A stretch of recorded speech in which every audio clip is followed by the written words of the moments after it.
What if the greatest technology humans ever invented was not a weapon, not a tool, not even fire?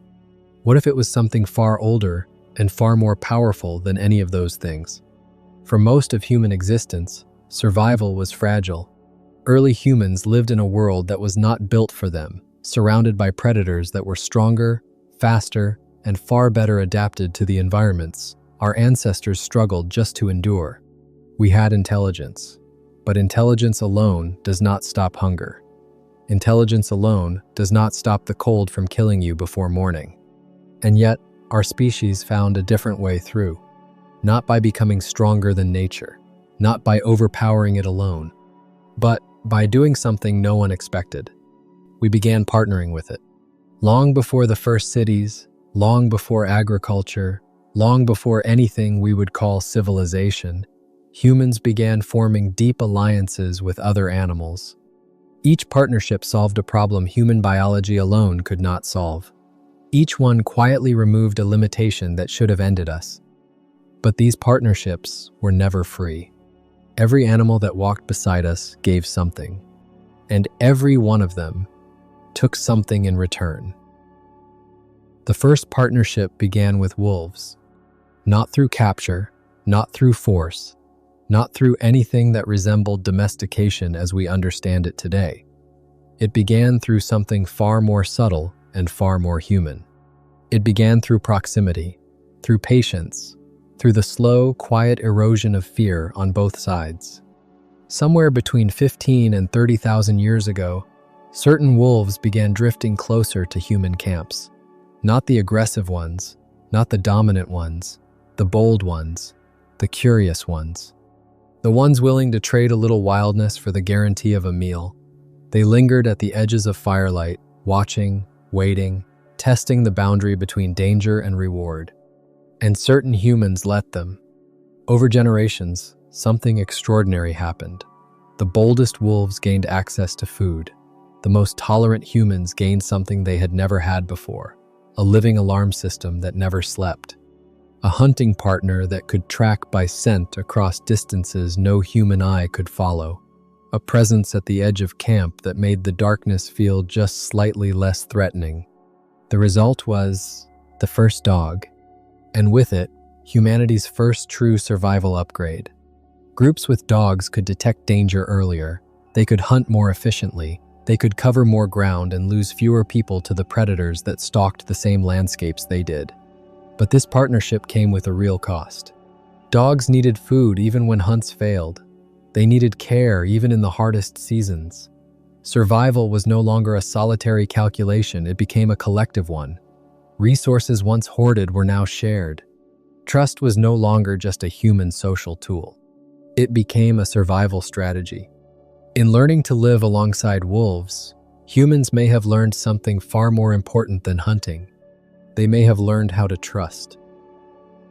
When the Ice Age ended, the greatest threat to human survival changed. It was no longer predators lurking at the edge of firelight. It was no longer the cold alone or the darkness. The new enemy was something quieter and in many ways far more dangerous. It was uncertainty. A successful hunt could feed a group for days, but it could not feed them forever. A good season could sustain a community, but the next season made no promises. Humans needed something the hunt could never provide, not just food, but the ability to predict it, to plan for it, to store survival itself against an unknown future. Around 11,000 years ago, goats became one of the first animals domesticated to solve exactly that problem. And the choice made sense. Goats were remarkably resilient. They could thrive on rough terrain and harsh vegetation that most animals would not touch. They produced milk, meat, hides, and fuel. They were manageable enough to be kept close and productive enough to justify the effort. For the first time in human history, a family could look at tomorrow and have a reasonable answer to the question of whether they would eat. Survival could finally be planned. But managing animals introduced something entirely new into human society. Ownership. Families with larger herds survived droughts that devastated others. They weathered bad seasons with reserves that families without animals simply did not have. Slowly, and quietly. Differences in herd size became differences in security.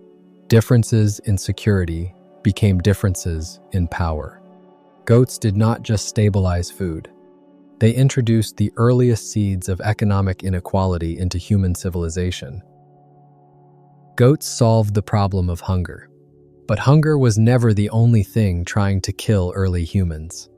There was another threat, one that did not hunt, one that did not stalk through the darkness or ambush from the tree line. It was everywhere and unavoidable, and it killed slowly and without mercy. Exposure. Cold was one of the oldest limits on human expansion. Entire regions of the planet were effectively closed to our ancestors, not because of predators or lack of food, but simply because the human body could not endure the temperature long enough to survive there. Clothing made from animal hides helped, but hides were heavy, difficult to work with, and limited in what they could provide. Sheep changed that equation entirely.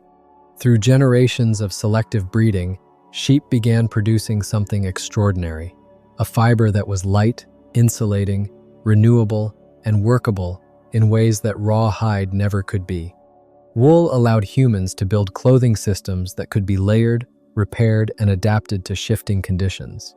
Survival in colder climates stopped being a matter of luck or physical endurance. It became a matter of preparation. Entire regions that had been beyond reach suddenly became livable. New territories opened. Human populations expanded into climates that should have been impossible. For the first time, the cold was not a wall. It was just an obstacle. But large wool-producing herds came with consequences that reached far beyond clothing. They needed land, significant land, and as herds grew, the land around human settlements began to change. Grasses were stripped, soils were altered. Ecosystems that had existed for thousands of years began shifting under the pressure of grazing animals. Domestication was no longer just changing animals. It was beginning to reshape the planet itself. Every animal before cattle solved a problem of survival. Dogs gave awareness, goats gave food security, sheep gave warmth. Each one removed a limitation that had quietly constrained human life for generations. But cattle gave something none of the others could provide at the same scale. They gave power. Domesticated from wild aurochs around 10,000 years ago, cattle were unlike anything humans had partnered with before. They were massive. They were strong in ways that dwarfed human physical capacity entirely. And critically, that strength could be directed. It could be harnessed. It could be put to work in ways that multiplied what a single family could accomplish in a single season. They could pull plows across land that would have taken teams of humans days to work by hand. They could transport loads across distances that would have exhausted entire communities. They turned agriculture from a subsistence effort into something capable of generating surplus, and surplus changed everything. A family with cattle could produce far more than a family without. Over time, that gap did not stay small. It widened. It compounded. Cattle became one of the earliest and most recognizable forms of accumulated wealth in human history. But power rarely arrives without a shadow behind it. Close and constant contact with large livestock created something invisible and devastating. Diseases capable of crossing the barrier between animal and human began emerging with increasing frequency. Illnesses that had never existed in purely nomadic populations began spreading through settled communities living alongside their herds. Cattle expanded what humans could build, but they also expanded what could destroy them. Power and vulnerability had always traveled together. Cattle simply made that truth impossible to ignore. Not every animal that shaped human civilization did so through strength or speed or status. Some did it through something far less celebrated, far less visible, far less likely to appear in any ancient myth or be carved into any temple wall. Pigs solved a problem that nobody wanted to talk about: waste. When humans were nomadic, waste was never truly a crisis. You moved and you left it behind. The landscape absorbed it, and life continued forward. But permanent settlement changed that entirely. Villages generated garbage. organic refuse accumulated. Food scraps and animal remains built up in ways that nomadic life had never forced anyone to manage. And rotting organic material does not stay harmless for long. It attracts disease. It contaminates water sources. It quietly destabilizes the communities living alongside it. Early settlements were facing a biological crisis with no obvious solution. And then pigs arrived. They were not recruited for this role. They were not deliberately bred for sanitation purposes. They simply adapted with remarkable efficiency to human environments. They consumed organic refuse that would otherwise rot and spread illness through entire communities. They thrived on scraps no other domesticated animal would touch and asked for very little in return. They became living sanitation systems. They never carried the prestige of horses. They never symbolized power the way cattle did. No ancient ruler measured wealth in swine. No culture built monuments in their honor. But without pigs, early villages could not have grown. Without them, the population density that civilization requires would have collapsed under its own biological weight. Not every important partnership creates status. Some simply make survival possible. And sometimes, that is enough. Every partnership we have explored began with a human decision. A choice to tolerate. A choice to breed. A choice to invest in an animal in exchange for something it could provide. Every domestication story carried within it some degree of human intention. Cats were different. Cats entered human history without an invitation. As agriculture took hold and grain stores grew, something inevitable followed. Rodents arrived. And rodents in large numbers were not merely an inconvenience, they were a genuine threat. They consumed reserves that communities had spent entire seasons building. They contaminated food supplies families depended on to survive the winter. A serious rodent problem could devastate a settlement quietly and completely before anyone understood the full scale of the damage. Wildcats noticed. They followed the rodents the way rodents followed the grain. They drifted closer to human settlements, not because humans welcomed them, but because human settlements had become the most reliable hunting ground available. And humans watching these animals eliminate the creatures destroying their food stores made one simple, practical decision. They let them stay. No breeding program, no deliberate selection, just tolerance. Just the quiet recognition that this arrangement was working for both sides without anyone having planned it. Over generations, cats that were less fearful of humans survived better near settlements. Humans who tolerated cats lost less grain. The relationship deepened not through force, but through accumulated usefulness. Their greatest contribution always remained exactly what it started as. They protected stored survival, on their own terms, by their own choice. Not every partnership requires control to be powerful. Sometimes, coexistence is enough. Not every survival breakthrough came through scale. Not every partnership that changed human history arrived with the thunder of hooves or the muscle of an ox pulling a plow. Some of the most important advances in human survival came quietly, modestly, through an animal so ordinary that most people never stopped to consider what life would have looked like without it. Chickens changed survival through efficiency. They required almost no space compared to cattle or sheep. They reproduced quickly and consistently. They produced eggs, a reliable and renewable source of protein that did not require slaughter and did not depend on seasonal hunting or the unpredictable fortunes of a single harvest. A small flock could sustain a household through lean months in ways that larger and more prestigious animals simply could not replicate at the same cost. And that accessibility was the entire point. Cattle created wealth, horses created speed, camels created reach, but all of those animals required significant resources to acquire and maintain. They widened the gap between those who had and those who did not. They made survival more achievable for the powerful and less achievable for everyone else. Chickens moved in the opposite direction. A family without land could keep chickens. A household without wealth could maintain a small flock and secure a basic nutritional foundation that larger animals placed permanently out of reach. In a world where domestication had already begun creating visible hierarchies of power and resource, chickens offered something quietly radical. They made food security accessible, not just to the wealthy, not just to those with land or herds or status, to almost everyone. Sometimes survival does not advance through power or prestige. Sometimes it advances through the simple democratic act of being within reach. Every partnership before this one solved a problem of survival. Food, warmth, sanitation, protection, strength.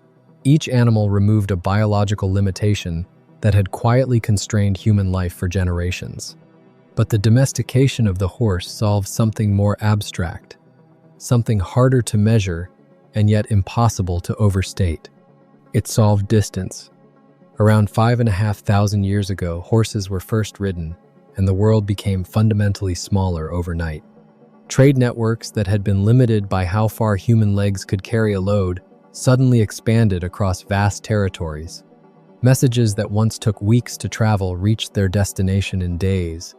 Armies that once moved at the pace of marching feet could now strike with a speed that opponents had no framework to anticipate or counter. Everything accelerated. But speed did not distribute itself equally. Maintaining horses required land for grazing. It required time and knowledge and resources that ordinary households rarely possessed. Horse ownership drifted naturally toward those who already held power, and in doing so, it amplified that power in ways that reshaped entire societies.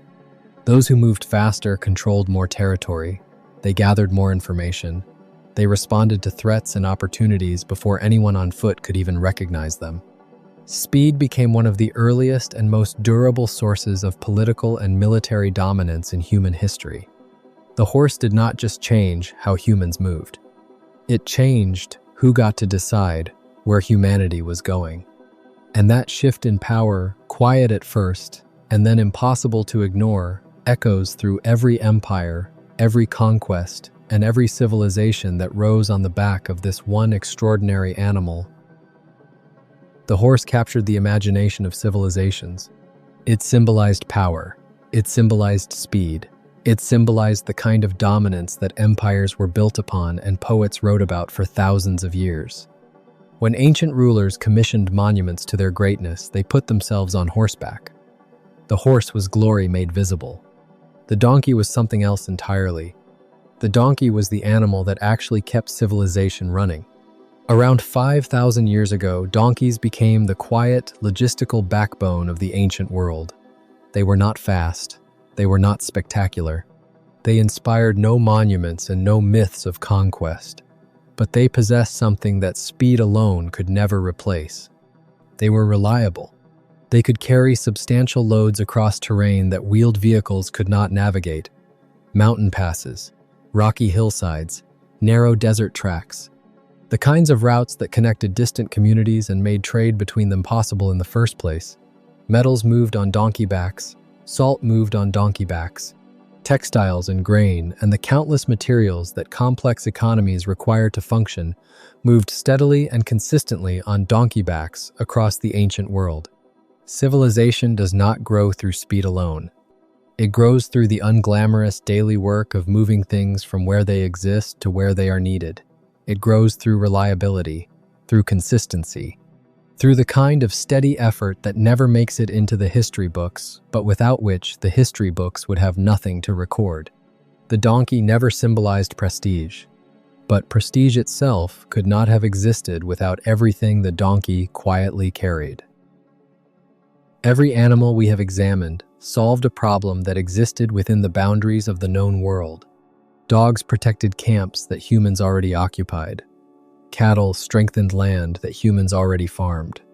Horses accelerated movement across territory that humans could already survive in. Each partnership expanded what was possible within environments that were already, at least marginally, livable. Camels did something categorically different. They made the impossible livable. Domesticated around 3,000 years ago in the Arabian Peninsula, camels allowed humans to cross deserts that had functioned for millennia as absolute natural barriers. Not obstacles, not challenges, barriers. vast expanses of heat and sand and waterless silence that no human population could penetrate with any consistency or survive with any reliability. Until the camel changed that calculation entirely. Camels could travel for days without water. They could carry heavy loads across terrain that destroyed every other pack animal. They could endure temperature extremes that would incapacitate humans within hours without their protection. They did not merely help humans cross deserts, they made desert civilization possible. Entire trade routes emerged that had no right to exist. Communities flourished in landscapes that should have remained permanently empty. Goods and ideas and cultures moved across regions that geography had seemingly closed forever. In desert societies, camel ownership carried deep status precisely because survival itself depended on it. To own camels was to own the ability to exist where others could not. Camels remind us of something important. Sometimes the greatest survival achievement is not abundance. It is the endurance to thrive where everything else has already surrendered. Look across this entire history and something deeper becomes visible. Every animal solved a human limitation. Dogs expanded awareness, goats stabilized food, sheep opened colder climates, cattle multiplied strength, pigs made settlement possible, cats protected stored resources, chickens democratized nutrition, horses extended reach, donkeys enabled trade, camels made the impossible survivable. But the deeper story was never really about how humans changed animals. It was always about how animals changed us. They reshaped our diets. They reshaped our movement. They reshaped our societies and our economies and our understanding of what was possible. They even reshaped our biology in ways we are still uncovering today. The ability of many humans to digest milk as adults, something genetically rare in other mammals, exists directly because of this ancient partnership with livestock. Domestication was not just a technological achievement. It was an evolutionary one. And perhaps the most profound shift of all was this. For the first time in human history, survival could be stored. It could be accumulated. It could be built up against an uncertain future rather than simply chased through an uncertain present. Animals became living reserves of food and labor and security that no amount of individual human strength could have created alone. Civilization may not have begun with cities or written language or monuments of stone. It may have begun the moment humans first understood that survival was something that could be accumulated rather than merely survived. At Prehistoric Shadows, we believe the most important technologies are rarely the ones that make the most noise. They are the quiet partnerships, the patient alliances, the slow trust built across species lines over thousands of years.